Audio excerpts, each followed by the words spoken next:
If you want to know what it takes to be a brilliant photographer, this is the place to be. My name's John Templeton. I'm a documentary DOP working for people like Netflix and National Geographic. But I'm really fascinated by the stories behind still images, where photographers can spend months on end just getting access before they can take their photographs, and then spending many other months waiting for that moment to get the award-winning image. In this episode, I talked to Alain Schroeder, whose images were chosen from 74,000 pictures entered by 4,000 photographers to win in 2 categories at the World Press Photo Contest. Alain refined his craft over a 30-year career as a sports photographer, photographing the biggest events around the world. For Alain's multi-award-winning project in Sumatra, he was writing for 12 months from his home in Belgium, and then waiting in Sumatra to ask for access for another 2 months, then for 3 months waiting on the end of a phone to go and take photographs. And in the end, it came down to a split-second opportunity to take his award-winning singles image, and then he very nearly didn't enter the picture into the competition. So his story is of incredible persistence, determination to get amazing photographs.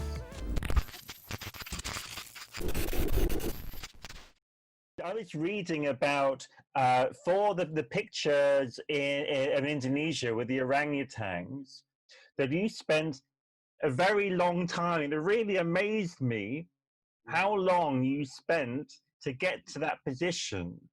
Could you tell me about, first I understood you had a year of writing, and then was it 2 months on location asking, and then 3 months till you got the pictures that you liked? Could you tell us about that process? In fact, I was trying to get the permission during 1 year. And what I mean is, I was sending emails in the regular way, like, please, can I come? And the answer, to make it short, was always no. I mean, very friendly, but no. And after 1 year, I was a little bit, how can I say, I was not happy. And I really wanted to do that story. And so I thought, okay, people usually, they always say no to photographers very often.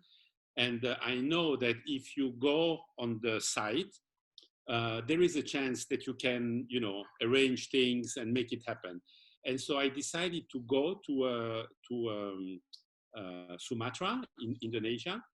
But then when I arrived, it's an NGO who is running that hospital.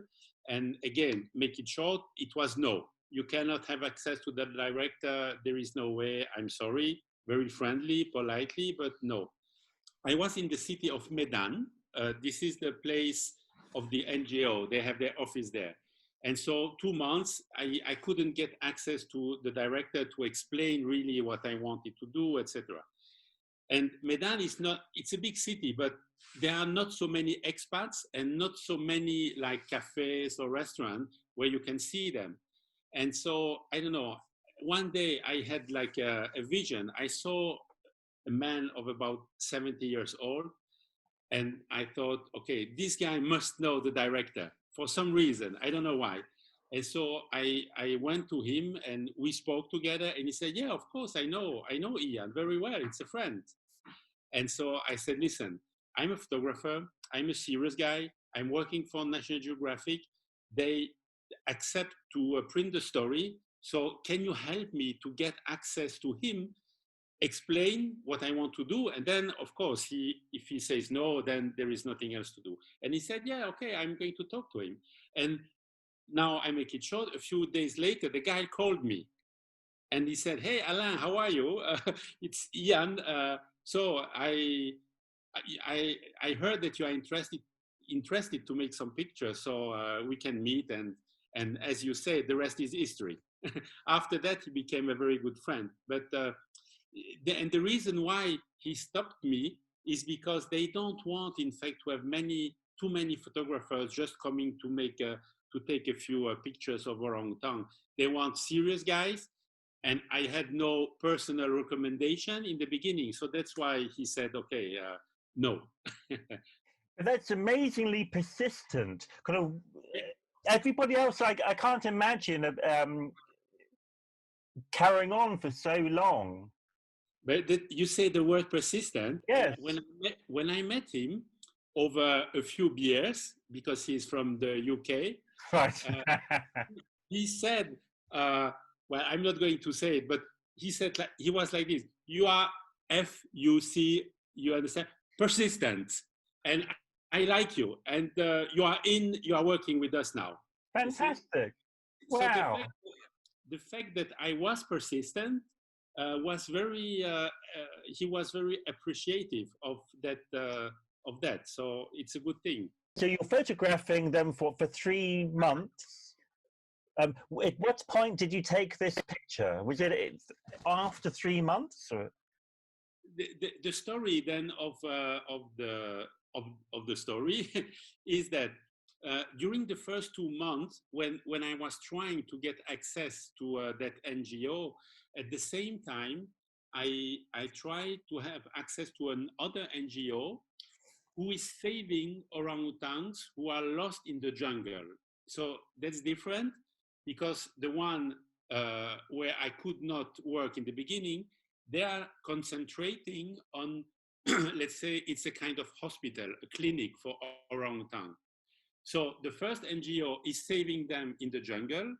If there is no problem, they release the orangutan in the jungle, in another forest. If there is a problem, they bring the orangutan to it's called SOCP, to the hospital. They will perform all the medical checks and do what they have to do. So that means that in the beginning, I had access to the first NGO. So they allowed me to go with them to the jungle. A few times, because again, it's not easy, because sometimes to go in certain parts, it's a national park, and so you need a special permission that you don't get within 3 days, and they have to go like right now. So you miss that. Sometimes they forgot to call you because we are in Indonesia. And so, in fact, I was able to go 2 times in the first 2 months. So that means after 2 months, I had 2 days of shooting in the jungle and 0 pictures in the clinic, in the hospital. And then after 2 months, when the director said, okay, you can work with us, then I started to go to the hospital once a week, because they didn't do something really interesting.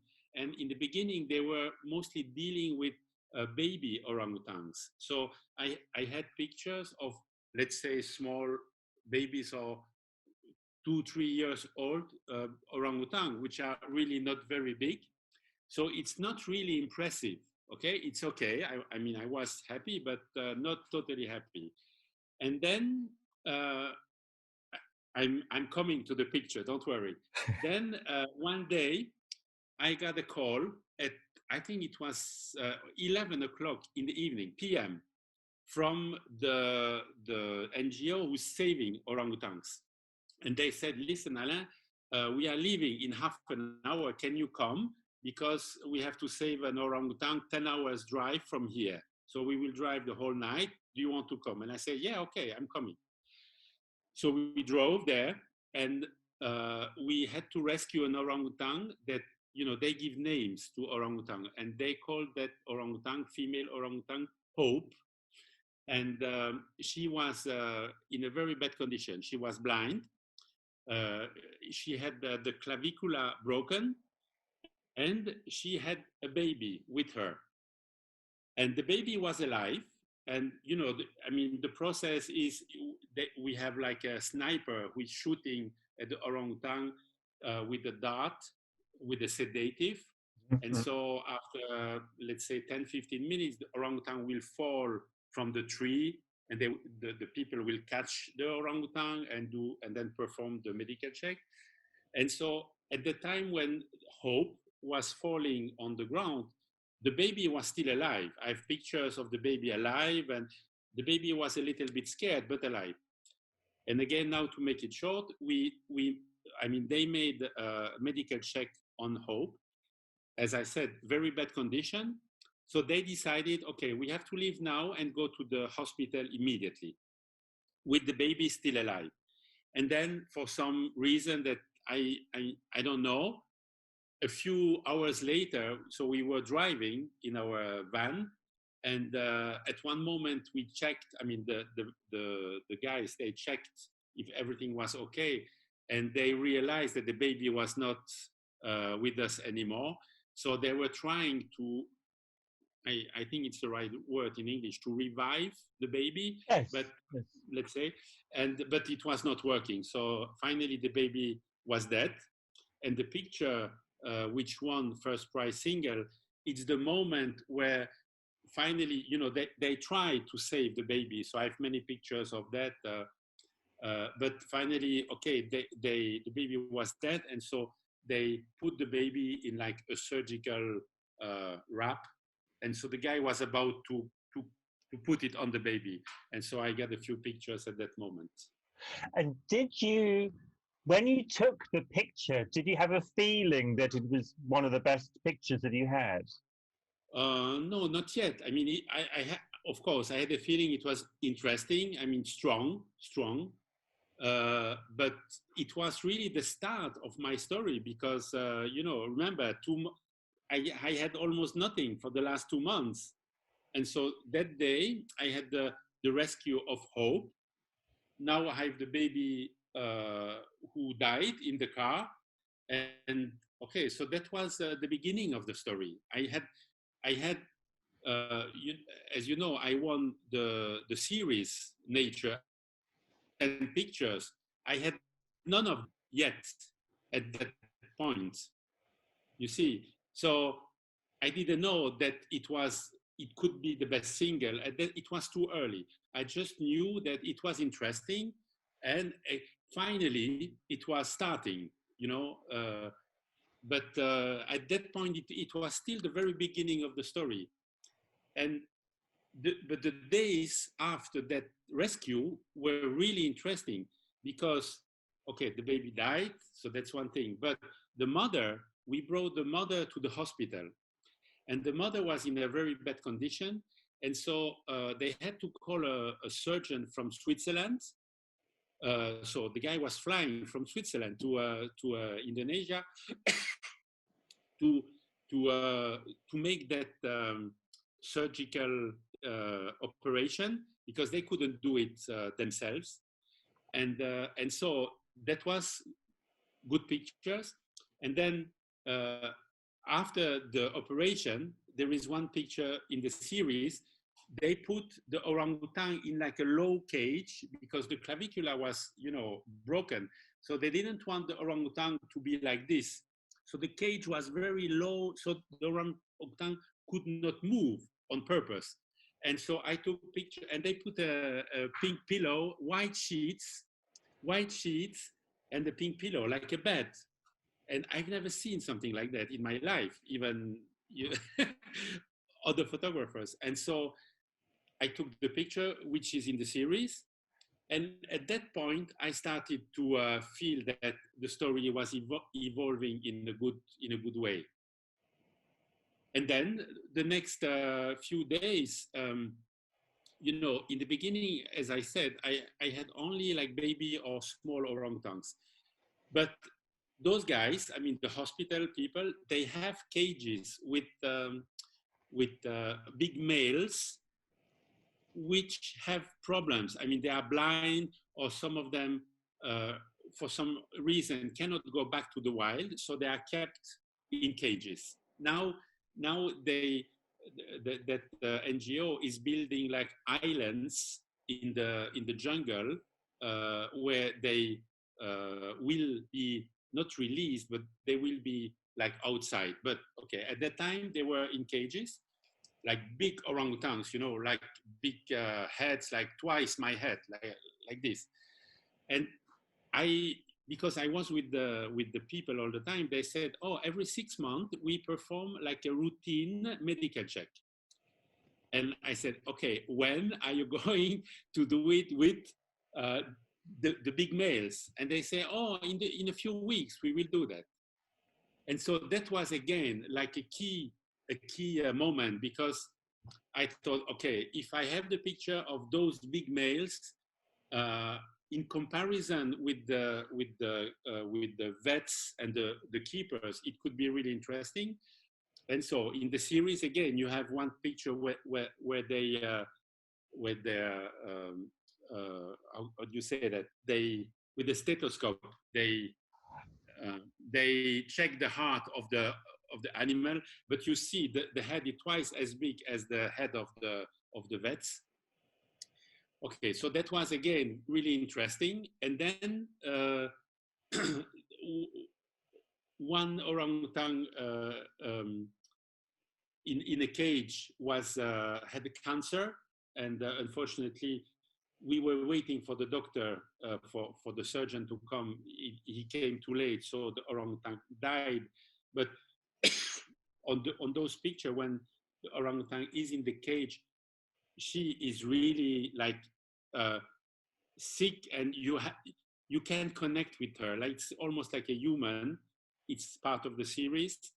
So that was, let's say, a good picture again to explain what I wanted to show. And then to finish the story, now we are 4 months later. I'm Ian, the director, is a good friend. He understands what I'm doing, and I think he saw me working. So he saw that I'm putting a lot of efforts in my work, and he said, "Listen, Alain, if you want to stay longer, in a few weeks we will release some orangutans in the wild." And you have to understand that they are doing all these. They have this clinic, hospital. The idea is to save orangutans, to teach them how to go back into the wild, because it's like a baby, like a child. You have to teach them. It's not instinct. And finally, the goal is to release them in a forest in North Sumatra, to have a genetically viable new population in case something would happen with the orangutan. And so he said, so it's the time now. We do that once a year, and it probably is going to happen in a few weeks. Well, it happened like one and a half month later, but I say, okay, I stay, and I will do that. And the last two pictures of the series that won World Press are about the release of the orangutan into the new wild forest. What was it about that picture why do you think it's such a successful picture? What is it for you? What do you particularly like about that picture? Again, I have to tell you a small story to explain. I'm a series photographer. I'm not a single shot photographer, or I don't know what reason, but it's like that, I think. And a few months ago, before the World Press, I won a contest with the series of the orangutan in Switzerland. And in the series, and I never included the picture that won single. So the baby who was dead was never included in my series. Okay, yeah, I see your face. How is that possible? Because as I said, I'm a series photographer, and I didn't feel that picture would fit in the story I wanted to tell, you see? And so, okay, and I won many first prize with the series. And then I met, by coincidence, one of the jury members in Switzerland, a guy from Hungary, who himself, he won the World Press a few years ago. And he said, we talked, and he said, do you have other pictures? And I said, yes, of course. And he said, I would like to see them. And I said, yeah, of course. And so I sent him like 20, 30 pictures. And then he wrote me back and he said, listen, Alain, I agree totally. I would not put the picture of the dead baby in the series, but you should submit that as a standalone. And so I thought, oh yes, that's a good idea. And that's because of him that I submitted that picture as a single in the nature category. And the last question, Alain, what keeps you taking pictures? What's motivating you now to keep taking pictures? Yeah, I'm wondering. I don't know. I think I like it.